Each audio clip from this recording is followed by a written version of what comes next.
Perfect. All right. Good afternoon and welcome to Senator Lou Ann Linehan, legislative candidate from District 39. Thank you, Senator Linehan, for joining us for our virtual legislative candidate meetings. My name is Gina Ragland, and with us today are lead AARP advocacy volunteers, Susan DeCamp, Bob Lassen, and Mike Barwig. Emily Wick is also joining us from the AARP state office. We appreciate your taking the time to meet and discuss issues of importance for the 50-plus voter and their families in Nebraska. As a reminder, this meeting is being recorded and will be shared with AARP members across your district prior to the election. Senator Linehan, if you want to start us off by giving us a little background about yourself and your campaign, and we're aiming for 5 minutes or less on that. And once we've completed your opening, we'll move into the questions. So go ahead, Senator. Perfect. Thank you very much. And thank you for having me today. I appreciate your efforts to reach out in this time of COVID and separation. And it's been tough, especially tough on seniors. I'm actually turning 65 tomorrow. So I'm going to be in the ranks of the seniors. I guess I already am, according to AARP. So I was born and raised in southeast Nebraska, Johnson County, on a dairy farm, actually. I went to University of Nebraska. I married Kevin Linehan. We moved to Omaha we got married in 1980, moved to Omaha. I started working, volunteering in political campaigns in the late 80s. In 94, I think it was 94, maybe 93, I met Chuck Hagel. I worked on a bunch of local races. And even though I had 4 children, probably ages, I think they were like 4 to 10, and I was a woman and everybody said he was crazy, he hired me to run his statewide campaign. So after we won, which was a surprise, he selected me as his chief of staff. So I worked for several years as Senator Hagel's chief of staff in Nebraska and in Washington, D.C. And then also I had a 2-year stint at the State Department under Colin Powell. I was at the State Department on 9/11, watched the third plane hit the Pentagon. It was madness for a while. Then I went back to Hagel's office for a while, and then when Hagel retired or didn't run again for a 3rd term, I went back to the State Department and was in and out of Iraq for 3 years. And then I retired and moved back to Nebraska in 2012. And then in 2015, I was told it was an open legislative seat, and did I have any interest, and surprised myself and my family that yes, I did have an interest. So I ran for the legislature in 2016. I was fortunate to get on the committees I wanted to get on. I was on Health and Human Services, which you have some questions related to some of that today, and Education, and on the Planning Committee. But then after every election cycle, we redo the committees. So in my second 2 years, I am chairman of the Revenue Committee, which meant I left the Health and Human Services Committee, and I'm also on Education. So now I'm chairman of Revenue Committee and on the Education Committee.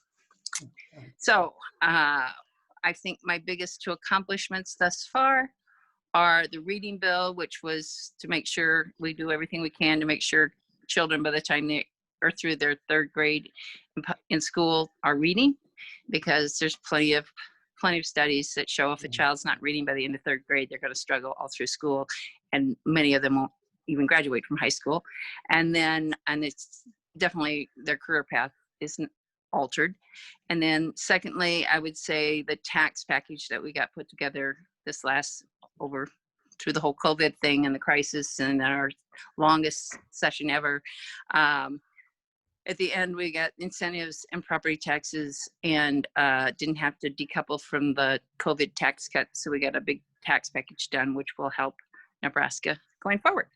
So I'm sure that was probably 5 minutes. Sorry. You're doing fine. Thank you, Senator. And so again, we'll just kind of jump in here. We provided you with a set of 3 questions pertaining to the 50+ in Nebraska. Again, we've allotted the 5 minutes for each question. So our first question we're going to begin with is helping people stay in their homes and communities. And Mike Barwig, who actually is one of your constituents and an AARP volunteer, is going to take that question. So go ahead, Mike. Yes, Senator, a livable community is one that is safe and secure, has housing that is affordable, in that no more than 30% of income is spent on housing, transportation options that allow individuals to travel by multiple means, and supportive community features and services for people of all ages, allowing people to remain in their communities as they age. What steps will you take to ensure all Nebraskans have access to livable communities? Well, I do think that we have some good things going for us in Nebraska, but our housing definitely is expensive, especially as people age, especially if they want to stay in their own home. Property taxes are on homes in Nebraska are extremely high. The only place it's higher is the Northeast, Connecticut, New Jersey, New York. We do have the Homestead Exemption Act, which which allows people at a certain level to stay in their homes and not have to pay the property taxes. But it doesn't help those with larger, more expensive homes, and it doesn't help those if their income is above. I think it's on a scale, you're probably very familiar with it. It's a scalable thing, right? It's like your home can be worth so much and your income can be so much. But I hear from a lot of people in Elkhorn, and if you're in Elkhorn or Waterloo, you know that housing prices continue to accelerate upward there. So you have people living in Elkhorn and in that area where they're paying as much in property taxes as they paid on their mortgage 30 years ago. So it's something I'm working on. I'll continue to work on it. We did something this year, but we need to do more. On transportation, it's not good in Elkhorn, Waterloo, and Valley because there's very little public. Well, I can't even get Uber out there. I can get taxi, but obviously it's not a walkable community. There's not bus routes. There's no real. So if you can't drive, you're going to have a very hard time living in Elkhorn. Now I did read they're going to be very pricey, but there are a huge number of apartments going in there between just west of 204th, between Harrison and Q. I don't know if some of those are senior living. I know there's a nice senior living place on Maple just before you get to 204th, but I haven't looked at any of them. I hope to stay in my home as long as I can. I assume those are all pretty pricey. My mother, in a totally different community, as I said, I grew up in Southeast Nebraska in a really kind of a not very affluent part of Nebraska. I think it's probably one of the least affluent counties in the state. She lived to be 97. My aunt, her sister-in-law, lived to be 98. They lived in a little town of Crab Orchard. They were very independent women. Both of them had married brothers and who were farmers, and both worked full time to try and make sure nobody lost the farm. I could not get Meals on Wheels to them in Crab Orchard, Nebraska, even though they had it in Tecumseh. They had to be out there. And I remember calling, and they said that I could just order these frozen meals from, I don't know, someplace in Iowa. I'm like, I can buy my mom frozen meals. That's not what I'm looking for. So I know, especially in some of the rural areas where they don't even have Meals on Wheels, it's really hard. My mom and my aunt didn't drive, but they had children close enough that they could get groceries for them. And then in the end, my mom finally did just wear out, basically. Her body just wore out. She was in a nursing home that wasn't anything what she thought it was going to be or what I thought it was going to be. And I think that's one of the next questions. So I can wait to get to that question. So I do think everything's dependent upon if you've have been lucky, which I have been, and have been able to save money that you can actually afford to live. But the recession was really hard on seniors, right? Because we were told, at least I'm of the age, I was told when I was in my 30s and 40s, if you saved $1 million, you'd have $100,000 to live on because 10% return on investment was reasonable. Well, that's not the reality now. Nobody's getting 10%. So it's hard on seniors, low middle income, and even a little bit what we consider higher middle income people. The recession in 2008 and 2009 was very hard on that group of people. Perfect. And we're right at the 5 minutes, so that's perfect timing, Senator. And we'll just lead into the question too, because I think you were planning to speak about that. Susan DeCamp, our volunteer, will take that question. And again, this relates to health, caregiving, and home and community-based care. So go ahead, Susan. Hey, good afternoon, Senator. Thanks for being with us. Caregivers help older persons live independently at home by providing assistance with activities like bathing, undressing, and performing medical and nursing tasks, such as administering medication. Caregivers often provide these services with little or no training and also little or no pay. So with that in mind, I have a two-part question. First, if reelected, how will you support helping caregivers with things such as paid leave, respite services, telehealth, and access to education and training? And secondly, how would you protect or expand paid services and supports, as well as financial security that allows older people to remain in their homes and live independently? That is one thing my mom and my aunt had well into their, I mean, they were pretty independent until probably in their early 90s, but they both had visiting nurses come. Well, it was the same lady who came 2 or 3 times a week and helped them and did a little, like, it was a woman from there, right? So she wasn't just somebody they never knew. So she helped them maybe a little more than some would if they're just hired and you don't know them. I do think that program is really, really important, and I would be willing to be helpful on expanding that. I think the problem you have with a lot of healthcare workers is the same problem we have with a lot of other things in the state of Nebraska. We just don't have the people. We don't have a lot of people who are looking for work. I mean, good news is unemployment nationwide is whatever, 8 or 9%. It's not that here. There's help wanted signs everywhere, especially for low skill jobs. I think we're going to have difficulty. We kind of like this double-edged sword, right? We want people to stay in their homes longer, but we also want to have nursing homes. So, and then you've got to have help. The nursing home where my mom went in Tecumseh is now for sale, and I doubt that it stays open because I could tell when my mom was there for just a couple of weeks. The night we walked in there, I think they had 20, maybe 32 patients and 3 staff. You can't do that. And it was just, it wasn't that they didn't care. They could not find people to work there. So more pay is true, but it's also, I've got 4 children. One is a nurse. That work takes special people. You just can't hire anybody to do that work. So I don't know where we find the angels with the hearts to do that work. It's got to be more than just money. Because it is, most of the people they're caring for are going to die. I mean, just that in itself is. And then the other thing I noticed, and I would like your help with this because I haven't had time to really look into it.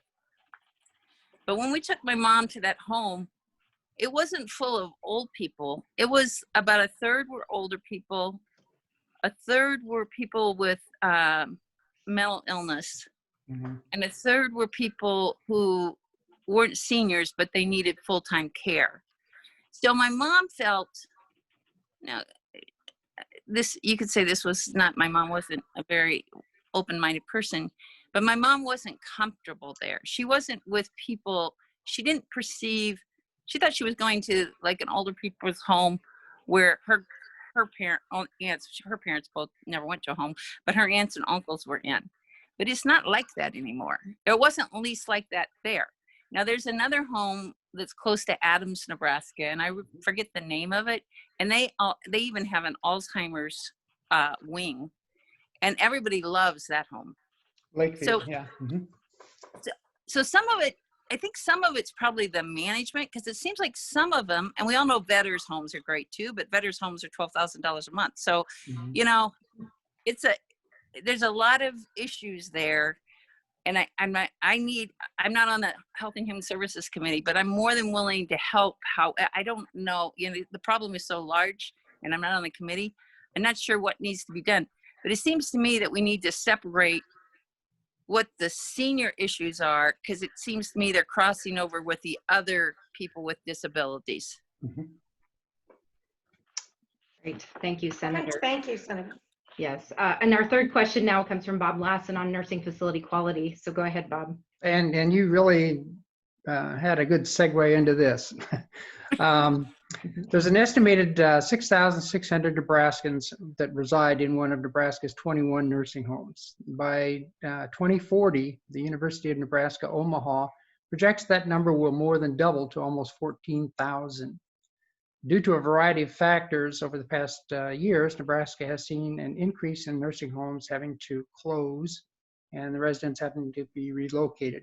You made mention of that too.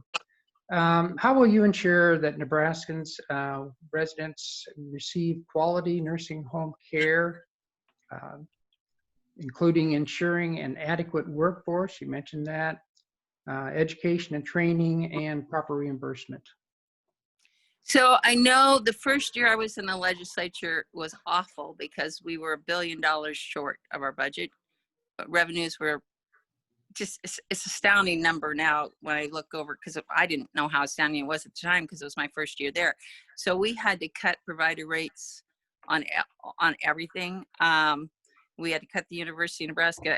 There was a lot of back and forth what we would do, and finally we did like a across the board cut, which made everybody mad, but nobody got burnt really bad.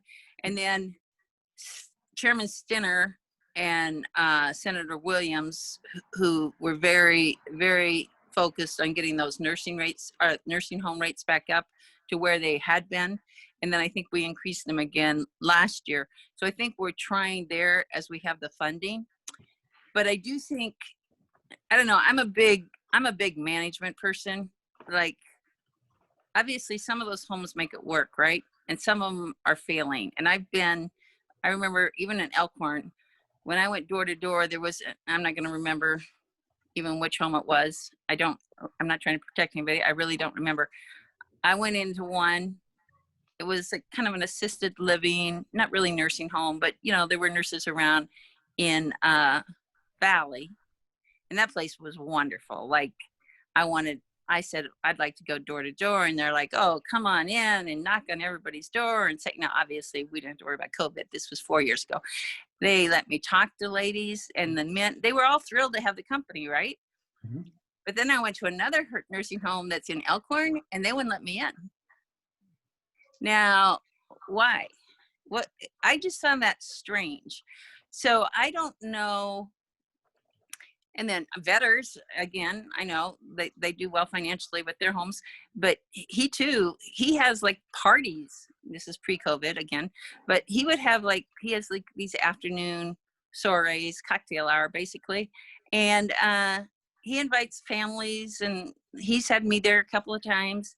So I don't know if the university has a way to look into what I would like to see as a state senator is what are the successful nursing homes doing? Is it all just because they charge more or they don't have as many Medicaid patients? Because we know one of our hugest expenses in the state of Nebraska is people outlive their money, right? Especially if they have to go to a nursing home. So is it just that, or is there more to it? Is there more than just, because I don't think everybody in Adams has got that much more money than everybody in Tecumseh. Maybe they do, but I don't think it's just that. I think there's ways that you can see them work. And the same, and this isn't elderly or ARPs, but I'm sure you have seniors in this section too. Some of our homes for those that are mentally ill are just awful. I mean, they're really bad. And some of them are great. So, and they get the same money. So I don't know. I don't know if anybody's done any studies on that, but I would like to see that. Well, I would like to talk to you. In my previous life, I was a consultant pharmacist for nursing homes. And so you've seen 35 years. Yeah. So there's a lot of things there that I could give you answers to. So they'll have to follow up. Okay. I would love that. Great. Thank you, Senator And Linehan. I am careful. Like, I'm not wearing a mask out here, but when I'm in Elkhorn and I go to the grocery store and I'm out and about, I wear a mask and I wash my hands, and I'm trying to be smart because I don't want to get it, because I think I'm pretty healthy. But So did Mike Mosier, and it almost killed him. So I don't want to be foolish, but I do meet people one-on-one at this. So if you want to meet, just let me know and we will get together, because I would love to know some of those answers. And if you've worked there, you do know the answers. Well, and some of the answers, you mentioned, and I don't want to take your time up here, but some of the things that you mentioned, Tecumseh was bought several times by different companies, and they always bought it at a discounted rate. And like you say, when you see a large percentage of mental issues, going on in a facility, it's usually because they take those people because they're trying to fill beds. So yeah, and it's not good. It's just not good. I mean, that's a whole, like, I didn't know until my mom went into that home that those two issues have merged together. Because I mean, my mom was 97, so I can't complain that she died. But she was next to a man who screamed all night long. Not cool. Not cool. yeah, we'll talk. I said, I don't want to take the time up here, but we'll make an appointment to talk. All right. I think the other part of that discussion, Senator, would be, incentivizing young people to go into the profession for nursing specifically in facilities. And I also appreciate your comment about people running out of money as they age. That's another thing we've been thinking about too, is how do you invest in our young children to put money away at a rate that they can afford, so they are able to take better care of themselves with their own financial responsibility. So those are some ideas too that we're thinking about as well. So I think definitely a follow-up meeting is probably in order, and I think that there's some good comments and thoughts that have been made. Right. No, it's I've really hounded on my own 4, and 2 of them have married reasonably smart people that help me hound on them. Nobody will take care of you as well as you'll take care of yourself. It's just, you need to put yourself in a situation where you're not dependent upon the government, because the government's not going to do a good job, even if they're trying. It's not the same. Absolutely.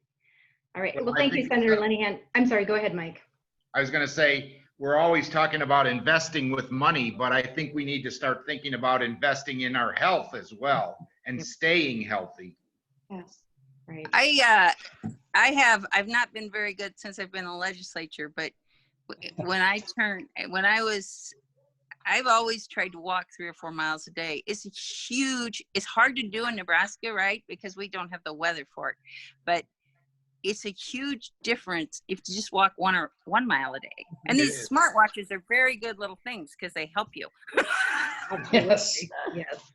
Perfect. All right, Senator, as we come to the end of our meeting, I want to offer you the final minutes for any closing thoughts or comments that you might have, or messages you want to send to the constituents in your district. So we have about 3.5 minutes left, so go ahead. So I really love serving in the legislature. It's has its frustrations. One being we have to get 33 to get anything done. I do like working across the aisle. I know that to get anything big done, there has to be compromises. I think it's very important that we take care of our seniors. I think it's important that we take care of those who have mental illness. I think it's important that we have good schools. And we got to prioritize, and we have to look to the state to make sure that we're doing all those things well. And that includes making sure that we're doing them fiscally responsible. So I look forward to serving 4 more years. I hope I get reelected. It is, I sometimes wish it didn't snow in January and February, but it does. And I'm not far enough away to live in Lincoln, but I'm like, it's on the bad days, it's quite a trek down there. But that would be my only kind of thing if we could fix the weather, which we can't because it's Nebraska. Thank you very much for having me today. I appreciate it. You. Thank you again for taking the time to visit with us, Senator Linehan. We wish you the best with your campaign. I wish you well out in Greater Nebraska, and especially on your next step of what you're doing out there. And thank you most of all for meeting with AARP today. You're welcome. Thank you for having me. You all be safe and careful. Thank you. Thanks.